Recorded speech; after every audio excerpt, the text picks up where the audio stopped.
Dave, thanks for having us down in your classroom today. We're really excited to learn a little bit more about mental health and the classroom. So could we start with a little bit of background? Who are you, what do you do, and how did you get to where you are today?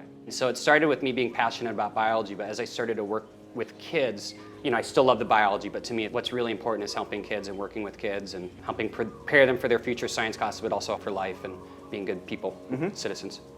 If someone is struggling in the classroom, what's the first step? Kind of maybe walk us through that linear process.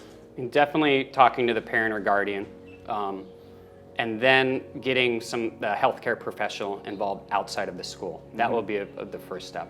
If you don't have insurance, you don't have access to it, a clinical psychologist could be provided by the school. And how would you go about doing that? Contacting anyone in the counseling department and talking to them would be a good contact to get a hold of that service. So what's step two? Step two would be contacting the counselor at the school and requesting a meeting with all the people involved, the teachers, the parent, counselor, and hopefully the student. I think it's really important that the student is there if possible and is part of that decision-making process. And just explaining what are the special needs of that student before we go into the school year and coming up with that as a group or a team. That's an excellent place to start. And what if you're met with friction or overwhelmed by the idea that you would have to do this every year as the staff changes? The student with OCD has a legal right to special services.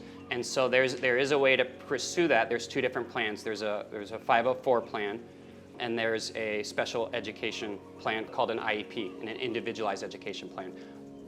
Both of them are different routes. They have their own pros and cons, but at the end, what they result in is a list of modifications or things that we can do as a teacher in the classroom to help support your student. And they're modifications that are usually very specific to the student based on their needs. So if I have, for example, OCD, what might be types of things that a teacher would do to help me have a better classroom environment?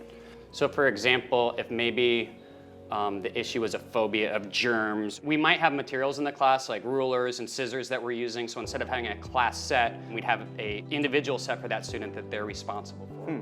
If the student is going to the bathroom to wash their hands maybe 4 times per class, a goal might be 3 times during class to go to the bathroom and wash hands. And then we would do that for a while, and if it was successful, we drop it down to 2 times. And we keep on going until we can reduce it to a more appropriate amount of times. So this sounds really amazing for someone with observable rituals with OCD, but what about someone with hidden rituals, maybe intrusive thoughts, things that create a lot of distraction and anxiety in their head throughout the day? I could imagine one of the issues might be just distraction and distractibility and a hard time maintaining focus. And so for that, there's some really good modifications. Some of them involve hand signals. So a hand signal could be if you're distracted and overwhelmed, maybe I just come by and I tap 2 fingers on the desk, and this is something we've agreed on beforehand. The student is not embarrassed that they're being called out, or it's very subtle. That lets them know, hey, just refocus. Maybe they're overwhelmed and that's why they're distracted. Maybe they need to go take a break and they need to leave the classroom just to take a walk or to see the guidance counselor.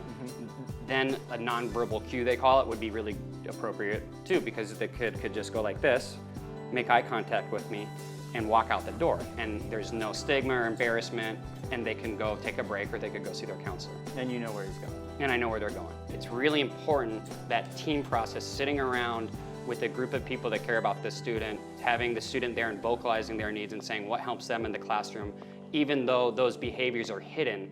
That allows us to know what are the different modifications that will work with that kid. If these are the issues, if these are the triggers, if these are the problems we're having, what are some things we can do to help solve it?